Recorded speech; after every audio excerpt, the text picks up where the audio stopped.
Hello, আসসালামু আলাইকুম। সবাই কেমন আছেন? আশা করি সবাই ভালো আছেন। তো এই ভিডিওতে ছোট্ট একটা টিপস দেখাবো আপনাদেরকে। এইমাত্র জাস্ট কিছুক্ষণ আগে একটা অফার চলে আসছে। অফার বলতে এটা একটা ফ্রেম, ঠিক আছে? একটা ফ্রেম চলে আসছে। এখানে দেখতে পাচ্ছেন ফ্রেমটা আপনি কিভাবে সংরক্ষণ করবেন। প্রথমে তো আপনার 50 টা বা 100 ডায়মন্ড রিচার্জ করতে হবে, ব্ল্যাক ডায়মন্ড।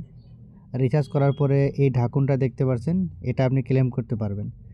তো আমি রিচার্জ করেছিলাম তাই আমি ক্লেম করে নিলাম। আর দ্বিতীয়তে আপনার এই ফ্রেমটা যে দেখতে পাচ্ছেন, এই ফ্রেমটা 3 দিনের জন্য আপনি ইউজ করতে পারবেন। তো 3 দিনের জন্য এটা কিভাবে ইউজ করবেন? হ্যাঁ, ভালো দেখতে অনেকটা ইউনিক লাগছে। 4 স্টার ফ্রেম।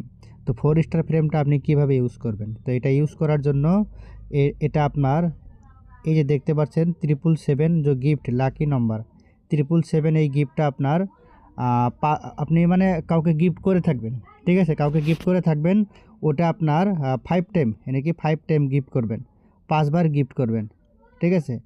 5 বার গিফট করলে কিন্তু 5 বার গিফট করলে হবে না, আপনার উইন হতে হবে, ঠিক আছে? সেন্ড গিফট টু উইন, এখানে কি লেখা আছে? Send gift to win prize. আপনি 5 বার গিফটটা মাইরে উইন হতে হবে। যদি আপনি 5 বার উইন হতে পারেন তাহলে আপনি এই ফ্রেমটা 3 দিনের জন্য পেয়ে যাবেন, ঠিক আছে? এই ভিডিওটা দেখার জন্য আপনাকে অসংখ্য ধন্যবাদ। Thank you.